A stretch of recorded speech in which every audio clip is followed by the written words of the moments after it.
이번 이야기는 2010년 세연이 닿을 때까지 노구의 몸을 이끌고 부처님의 법을 전파하는데 아낌없는 신명을 바쳤던 성상현 법사님의 이야기입니다. 서울대 법학과를 졸업한 후 병무청에서 근무하던 그는 40대 초반 원인을 알 수 없는 병에 고통받았습니다. 수술하면 나을 수 있을 것 같다는 의사의 말에 선뜻 수술대 위에 올랐지만 병이 낫기는커녕 오히려 더 깊어만 갔습니다. 차츰 몸을 움직이는 것이 힘들어져 갔고 나중에는 물 한 방울 넘기는 것조차 쉽지 않았습니다. 하루하루를 링거로 버티면서 그렇게 27개월을 중환자실에서 보냈습니다. 의사와 가족들 모두 더 이상 희망 갖기를 포기하였습니다. 그러던 차에 어느 날 한 스님이 병실을 방문하더니만 이제는 죽음의 준비를 하는 게 좋을 것 같다고 말하는 것이 아닌가요? 스님, 어떻게 살 수 있는 방법이 없을까요?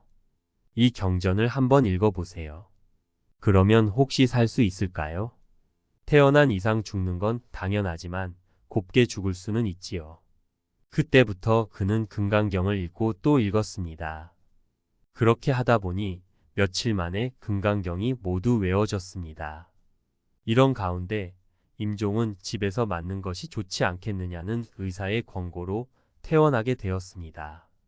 집에 오자 가족들은 장례 준비를 하였지만 그는 죽고 사는 것은 운명에 맡기고 끊임없이 금강경을 외웠습니다. 며칠 후 기적 같은 일이 일어났습니다. 2년 넘게 음식을 먹지 못했던 그가 배고픔을 느낀 것이지요. 간신히 소리를 내 배가 고프다고 말을 했습니다.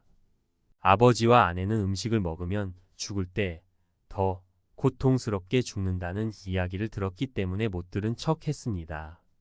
그러나 그가 계속해서 배가 고프다고 이야기하자 마침내 미음을 쑤어 주었습니다. 그렇게 매일 미음을 조금씩 먹은 후 며칠이 지나자 앉을 수 있게 되었고 몇 달 후에는 걸어 다닐 수 있게까지 되었습니다. 뼈만 남았던 몸에도 살이 조금씩 붙어갔고 마침내 건강을 회복하였습니다. 그는 실로 금강경의 힘이자 부처님의 엄청난 가피였다고 말하고 있습니다. 그 후 그는 전혀 관심을 가지지 않았던 불교에 빠져들어갔고 신기하게도 어느 경전이든지 몇 번만 보면 모두 외울 수 있게 되었습니다. 이렇게 해서 불과 몇 년 만에 칠보 경전, 아암경, 화엄경, 능엄경, 금강경, 원각경, 법화경, 열반경을 모두 암송할 정도로 경전에 통달하게 되었지요. 부처님의 가피와 경전을 통해 불교와 인연을 맺은 그는 그 후로 부처님의 은혜를 갚기 위해 부처님의 법을 전파하는데 온 힘을 쏟아 부은 인생을 살았습니다. 사실 몸에 큰 병이 든 사람이라면 신앙의 힘이나 민간요법에만 의지해서는 곤란합니다. 반드시 현대의학의 도움을 받아야 하는 것은 불문가지이지요. 그리고 이와 더불어 금강경을 부지런히 톡송하고 아픈 데다 대고 금강반야바라미를 지속적으로 염송하면 아주 좋은 결과가 나타납니다. 금강반야바라미를 염송할 때 수천만억 다이아몬드가 햇빛을 받아 영롱하게 빛나는 것과 같은 부처님이 금강이라는 광명이 아픈 부위 병을 흔적도 없이 깨끗이 녹여 없앤다고 관하면서 염송하면 훨씬 더 빨리 병을 치유할 수 있을 것입니다. 병이라는 것은 사실 업덩어리라고 볼 수 있지요. 이 업덩어리에서 벗어나려면 업장을 녹여야 하고 업장을 녹이는 데는 염불과 경전독송만한 것이 없습니다. 부지런히 염불하고 독경하면 병의 근원을 뿌리째 뽑을 수 있고 병 때문에 생기는 두려움에서 벗어날 수 있습니다. 큰 기업체를 운영하던 어떤 불자님의 이야기입니다. 그는 자기가 다니던 절의 스님께서 금강경을 독송하면 많은 공덕이 있다고 하는 법문을 듣고는 사업 번창을 발언하며 금강경을 독송하기로 결심하였습니다. 열심히 금강경을 독송하면서 기업체를 운영하였는데도 불구하고 어찌된 영문인지 독송 영험은 없고 사업이 자꾸 내리막길을 걸어가게 되었습니다.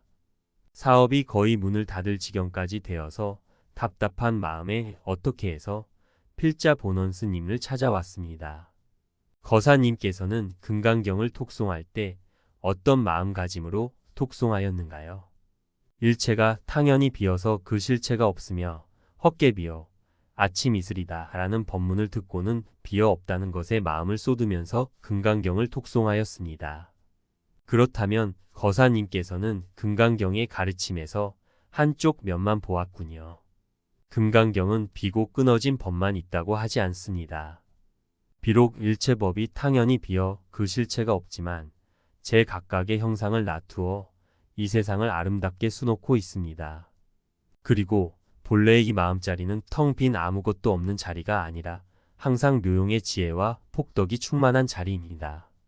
그렇기 때문에 금강경을 톡송하는 사람은 비고 끊어진 자리에서 나오는 영명한 지혜로 투자해야 할 때와 투자해야 할 곳을 잘못된 선입견에 좌우되지 않고 항상 객관적으로 올바르게 판단할 수 있습니다.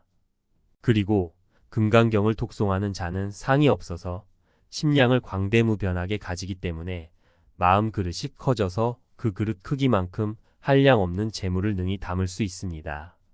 그렇지만 재물의 본래 성품이 당연히 비었음을 알기 때문에 그 재물에 짓눌리지 않고 오히려 많은 사람들의 행복을 위해 자유자재로 그 재물을 굴릴 줄 아는 능력 있는 사람이 됩니다.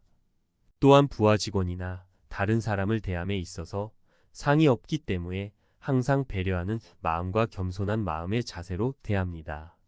그렇기 때문에 누구나 그 사람을 좋아하고 존경합니다.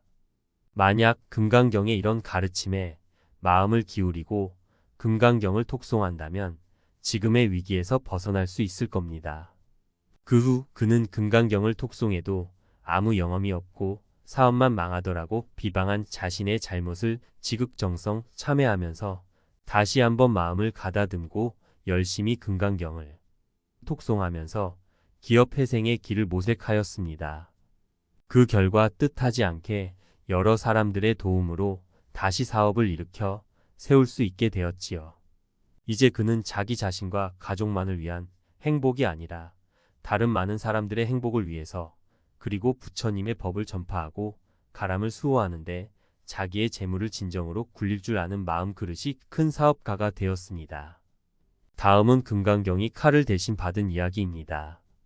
중국 당나라 거부주의 충주절도사 최상서가 법령을 어긴 병사를 불러다 칼로 쳐서 죽였다. 그런데 이 병사가 밤늦게 깨어 집으로 돌아갔다. 그의 부인이 놀라면서 말했다. 어떻게 살아왔습니까? 처음 칼에 맞을 때 술에 취한 것 같고 꿈을 꾸는 것 같아서 아무 고통도 모르다가 잠에서 깨어보니 몸이 거리에 뒹굴고 있는지라 정신을 차려 집에 돌아왔어. 날이 밝기를 기다렸다가 그는 최상서를 찾아가서 어제 법령을 지키지 못한 것을 사과하였다. 최상서는 놀라 눈이 휘둥그레 가지고 말하였다. 너는 귀신이 아니냐? 무슨 술법이 있어서 살아왔느냐? 아무런 술법도 없습니다. 다만 어려서부터 매일 금강경을 3번씩 읽은 일밖에 없습니다. 그럼 칼로 베일 때 아프지 않더냐? 처음 문 밖으로 압송당할 때 정신이 술에 취한 것 같았습니다. 도무지 기억이 나지 않습니다. 경은 어디에 있는가? 급히 가져와 보라. 그 병사는 곧 집에 돌아가 경이 든 함을 가지고 왔다. 최상서와 함께 열어보니 경이 2갈래로 갈라져 있었다. 최상서는 깜짝 놀라며 참회하고 은으로 경 100권을 써서 모든 관리에게 나누어 주고 모두 읽게 하였다. 그리고 충주 연수사 문 밖에 칼에 찢어진 경을 붙여놓고 누구든지 이 경을 보고 군장과 같이 영험을 입도록 하라고 말했다.